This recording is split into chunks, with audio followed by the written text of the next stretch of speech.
My name is Marin Cole. I am 31 years old. I am a forensic accountant. My job is finding where money disappears to. It turns out that skill becomes very useful when the people making your family's money disappear are your own parents.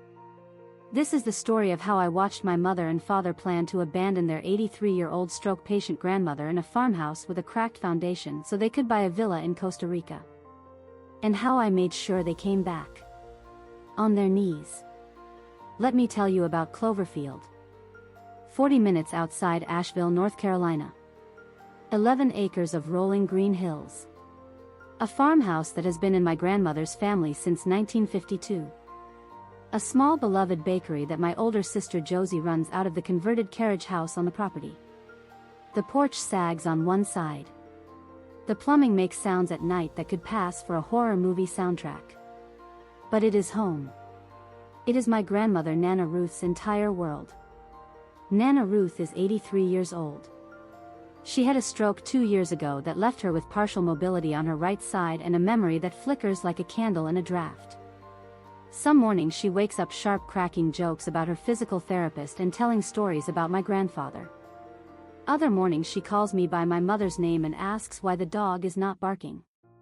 We have not had a dog in 15 years. After the stroke, Nana Ruth set up a trust. $300,000. The rules were simple and legally airtight. Or so she thought. The money was for two purposes only. Maintaining Cloverfield as a family home. And covering her medical expenses as they grew. My parents Greg and Diane Cole were named as co-trustees alongside me. That was Nana Ruth's one mistake. She trusted her own daughter. To the outside world my parents are absolutely delightful. My mother Diane is the kind of woman who brings homemade lemon bars to every neighborhood event and remembers everyone's birthday. My father Greg tells the best stories at dinner parties. They are fun. Hey are charming. They are the couple everyone envies at every gathering they walk into. But behind closed doors they are children. Entitled. Reckless. Perpetually unsatisfied children who have spent their entire adult lives believing that the universe owes them something extraordinary. And that the rest of us exist to fund it. They ran through my father's entire inheritance from his side of the family in 5 years. A boat they never used. A timeshare in Cancun they visited exactly once. A sports car that spent more time in the repair shop than on the road. When that money dried up they turned their attention to Cloverfield. To Nana Ruth's money. To us. My sister Josie is 2 years older than me and approximately 10 times more optimistic. She took over the bakery when Nana Ruth got sick and poured her whole heart into it. She makes sourdough at 4 in the morning. She decorates the birthday cakes. She hangs fairy lights in the windows every season and names every pie on the menu after a different old country song. The bakery barely breaks even. But it brings people to Cloverfield. And it gives Nana Ruth something to smile about on her good days. I handle the other side. The bills. The taxes. The insurance. The medical invoices that arrive in thick envelopes and always seem to cost more than the month before. I am the one who sits at the kitchen table at midnight with a calculator and a glass of wine trying to figure out how to keep the lights on for another quarter. And then there are my parents. Existing somewhere in the middle. Contributing nothing. Taking everything. I first noticed the irregularities about 8 months ago. Small things at first. A withdrawal here labeled property maintenance. A charge listed as medical consultation specialist. But I am a forensic accountant. I do not just look at numbers. I look at patterns. And the pattern was wrong. The property maintenance charges were hitting on weekends at amounts that perfectly matched high-end restaurant bills in Charlotte. The specialist consultations were happening at spas 2 counties over on days Nana Ruth never left the property. I cross-referenced the dates with Nana Ruth's actual medical calendar. She had 3 real appointments that month. The trust showed 9. I pulled 6 months of statements and laid them out on my bedroom floor like a crime scene. The math was devastating. My parents had drained nearly $47,000 in completely fabricated expenses. And the rate was accelerating. I tried to talk to Josie. I sat her down in the bakery after closing, surrounded by the smell of cinnamon and burnt sugar, and showed her the spreadsheets. She looked at him for a long time. Then she looked at me with those exhausted eyes. The eyes of a woman who wakes up at 3:30 every morning and falls asleep standing up. And she said, "Marin, I believe you. I just cannot fight them right now. I do not have anything left." That is the thing about being the responsible one. You do not just carry the weight. You carry it quietly. Because if you break down, there is no one underneath to catch anything. So I carried it alone. And I watched. The signs started multiplying about 4 months ago. It was like watching someone pack for a trip they had not told you about. My mother started scanning the mail before anyone else could reach the mailbox. She would sort through envelopes on the porch, tucking certain ones into her purse before coming inside. I noticed because I notice everything. It is both a curse and a profession. My father's browsing habits changed. I walked into the living room one afternoon and he slammed his laptop shut so fast he nearly cracked the screen. "Just looking at fishing gear," he said with that big gregarious grin. But I had caught a flash of the page before the screen went dark. Tropical real estate. Gated communities. Infinity pools. Fresh starts in paradise. 2 weeks later, my mother cornered me in the kitchen. She had been drinking wine, which always made her more transparent. "Marin, honey," she said, leaning against the counter with practiced casualness. "I was thinking you are so busy with work and everything. Maybe it would be easier if Dad and I had direct access to the trust account. Just to handle the little day-to-day things so you do not have to worry." I looked at her over the rim of my coffee mug. "That is sweet, Mom. But the trust documents require my authorization for any withdrawal over $500. That is how Nana Ruth set it up." For protection, she laughed, but it came out sharp. "We are her family." "Exactly," I said. "And the trust protects the family. That is the whole point." Her smile did not reach her eyes. "Of course. I just thought I would offer." That night I could not sleep. I lay in bed staring at the ceiling, replaying that conversation over and over. She was not offering to help. She was testing the fence. She was looking for the gate. And if she could not find one, I knew she would try to cut through the wire. The moment that killed my guilt came on a Tuesday night. I was working late going through the trust's quarterly filings when I heard my parents talking in the den. The door was mostly closed. Their voices were low. "But the old farmhouse has thin walls and I have sharp ears. We have given enough," my mother said. Her voice was not sad. It was not conflicted. It was cold. Certain. 30 years of giving to this family. The farm. The bakery. Mother's appointments. The girls' problems. I am done, Greg. I am done being the one who sacrifices. My father mumbled something I could not quite catch. "She is 83, my mother continued. "She could linger for years. Years, Greg. And what do we get? We get to watch her forget our names while we rot in this house. No. We take what we can and we go. The girls will manage. Marin is smart enough to figure something out. And Josie has her little bread shop." Little bread shop. My sister, who works 18-hour days. Who has carpal tunnel in both wrists from kneading dough. Who has not taken a vacation in 4 years. Her life's work reduced to a little bread shop. And the house, my father asked. "It is old, Greg. It needs a new roof.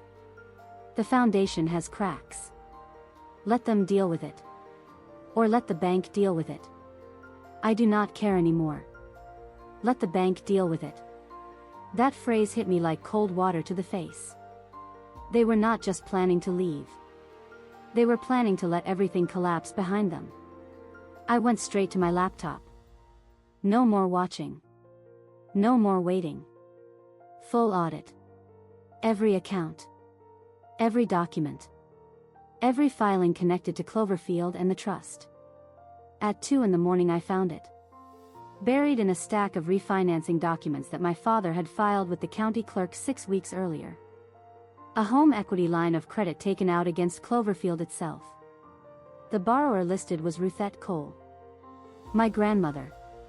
Her signature was on the document.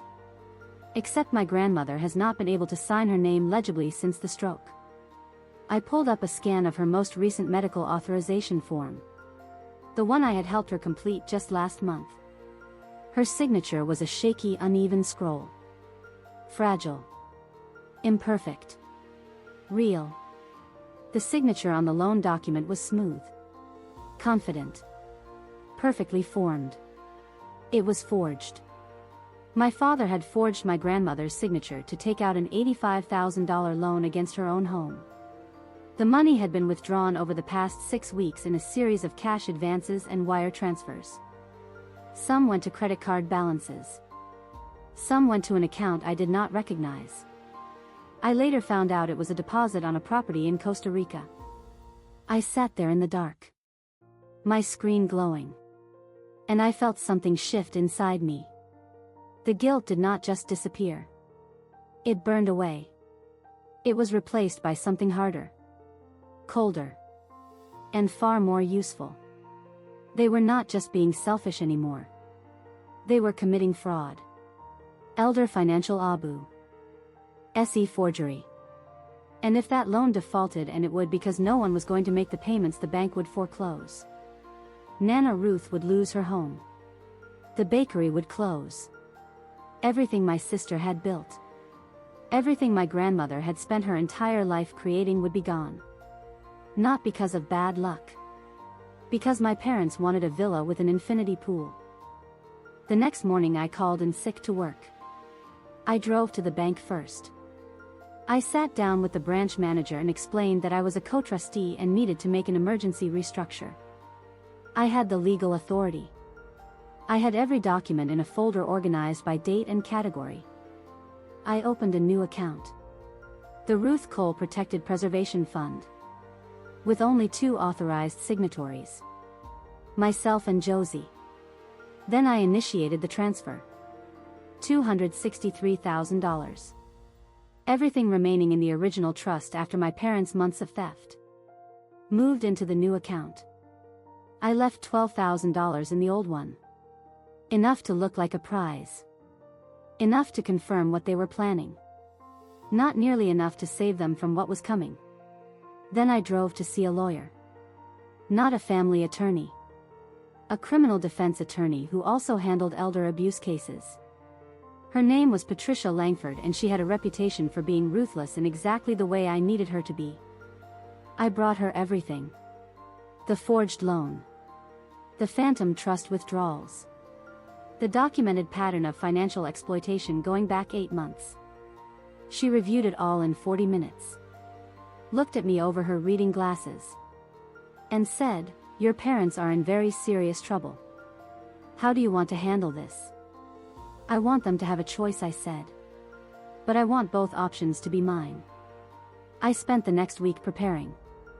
I documented everything in triplicate. Copies for the lawyer. Copies for the bank. Copies for myself.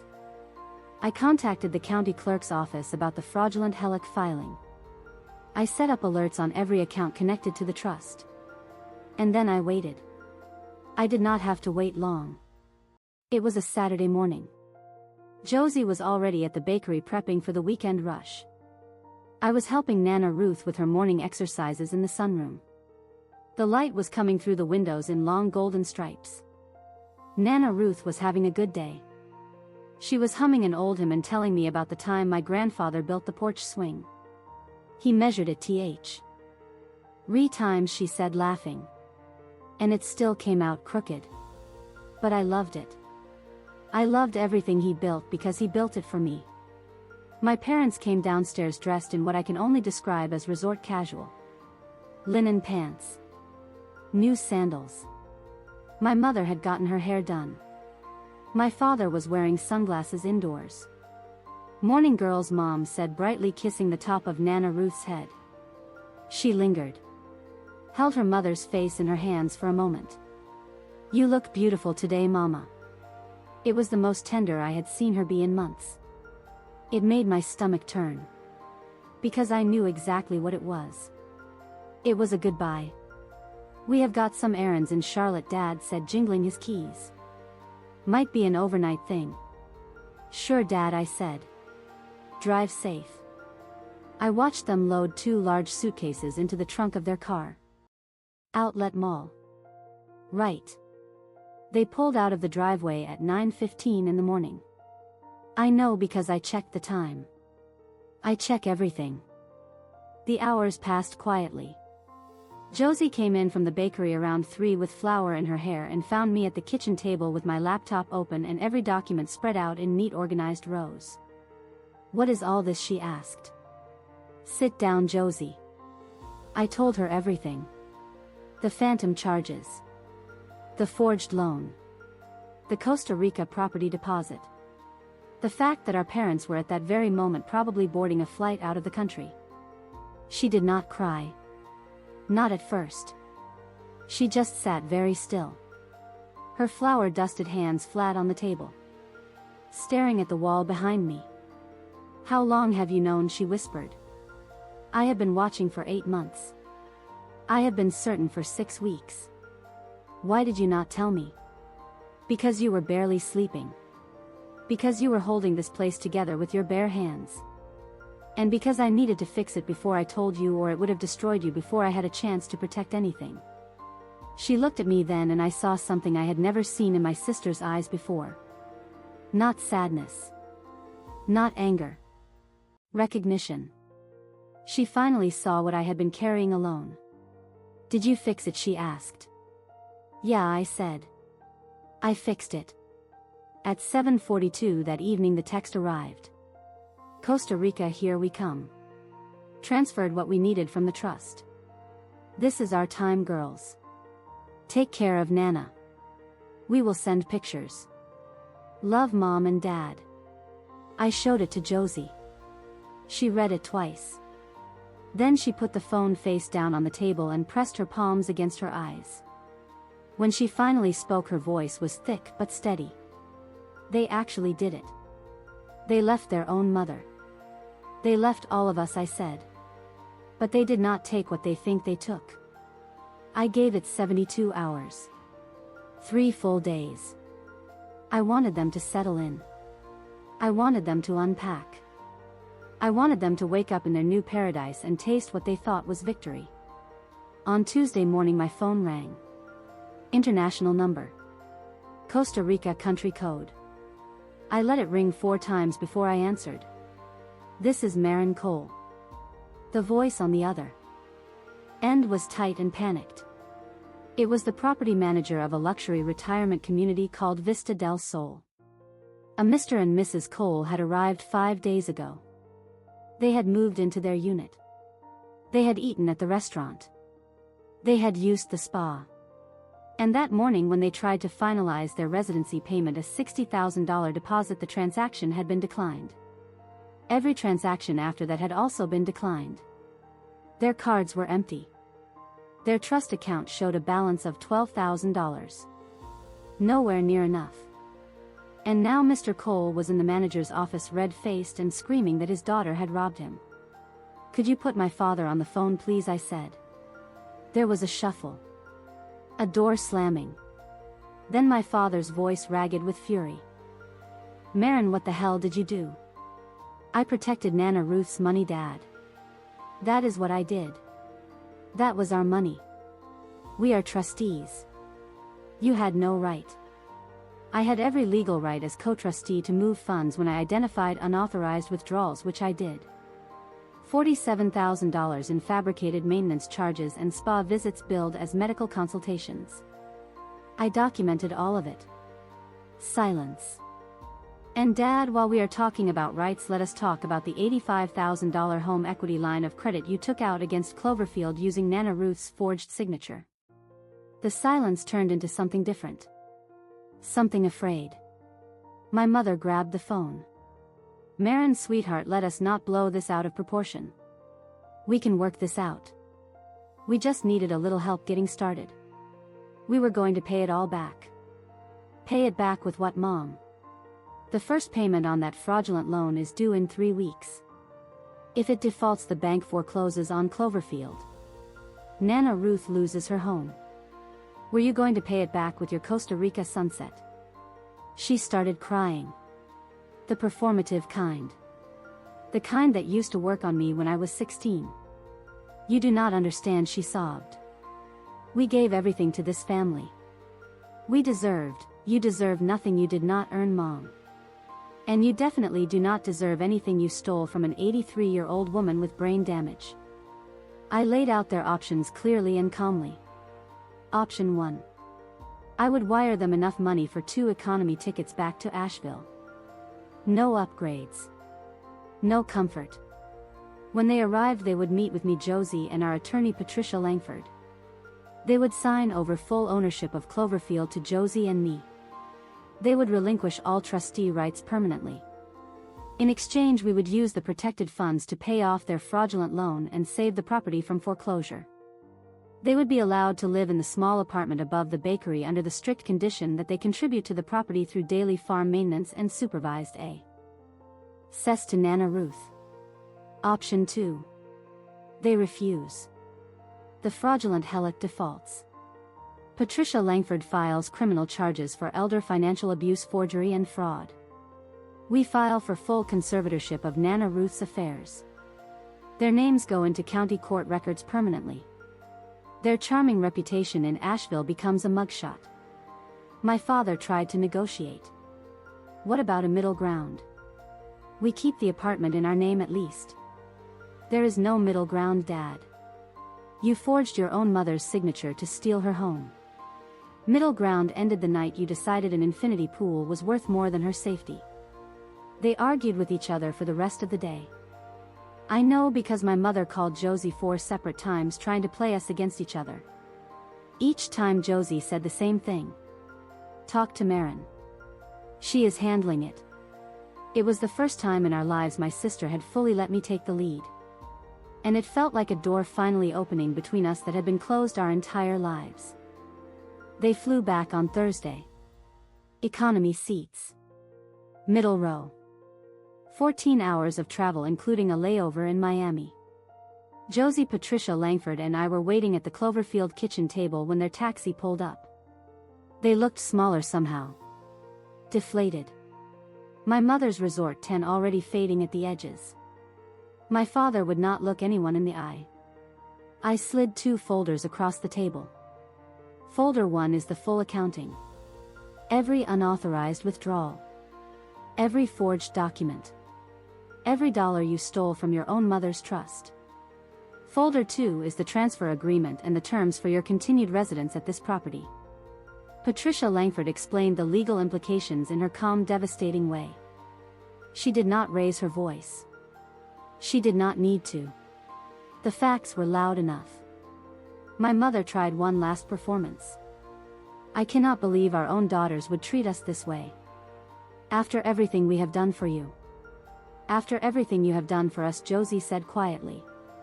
And I turned to look at my sister because she almost never speaks up in these moments.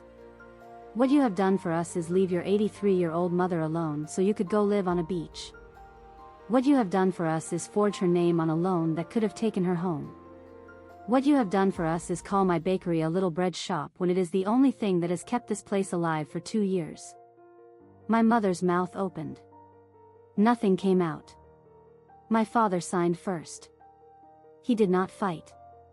I think some part of him had been waiting for someone to stop them. My mother signed after. Her hands shaking. Her jaw clenched tight. They moved into the apartment above the bakery that weekend. 2 suitcases of tropical clothes in a room with a squeaky radiator and a window that lets in the cold mountain air. Every morning at 7 a.m. my father reports to Josie for his daily tasks. Mowing. Painting. Fixing the fence posts he had ignored for years. My mother helps in the bakery kitchen washing dishes and boxing orders, working alongside the daughter whose life's work she had dismissed as a hobby. The fraudulent loan was paid off within the month. The trust is secure. Nana Ruth's care is fully funded for the foreseeable future. Last Sunday I was sitting on my grandfather's crooked porch swing with Nana Ruth. She was having one of her clear days. She looked out at the property at the bakery with its fairy lights, at my father repainting the garden shed, at the hills rolling green and gold in the late afternoon light, and she took my hand. "Marin," she said, squeezing my fingers. "This place looks better than it has in years." "It does, Nana." She was quiet for a moment. "Your grandfather always said the hardest part of keeping a farm is not the land. The land does what it is supposed to. The people are the ones who wander off." I looked at my father on his ladder painting the trim he had let peel for a decade. "Some of them wander back," I said. She smiled. "Only if someone is strong enough to bring them." Josie came out with a tray of pie and 3 mugs of coffee. She handed one to Nana Ruth. One to me. She kept one for herself. She sat down on the porch steps and leaned her head against the railing. And for the first time in years she did not look exhausted. She just looked at peace. We sat there together, the 3 of us, watching the sun go down over the property that was finally legally completely ours. My parents still live above the bakery. They do their chores. They eat dinner at the main house twice a week. Supervised. Quiet. Small in a way they never were before. Sometimes I catch my mother staring out the window at the hills. I wonder if she is thinking about Costa Rica. About infinity pools and fresh starts and the life she thought she deserved at everyone else's expense. Or maybe she is thinking about what she actually lost. Not the money. Not the villa. The trust. The real kind. The kind you cannot put in a bank account. The kind that once broken does not get restructured or refinanced or transferred. It just stays broken. Josie and I do not talk about it much. We do not need to. We went through something that either destroys siblings or binds them together permanently. And we came out on the other side holding hands. I used to feel guilty for being the responsible one. For being the person who sees the numbers, who catches the lies, who does the hard thing while everyone else looks away. I used to think that being the anchor meant being stuck. But I was wrong. Being the anchor means you are the reason nobody drifts too far. You are the reason there is still something to come home to. I did not save my parents. They have not earned that yet. But I saved my grandmother's home. I saved my sister's dream. And I saved myself from becoming the kind of person who watches everything burn and says there was nothing I could do. There is always something you can do. Sometimes it costs you sleep and peace and the version of your parents you wish they were. But some NGS are worth protecting. Even when the people threatening them share your last name. Especially then.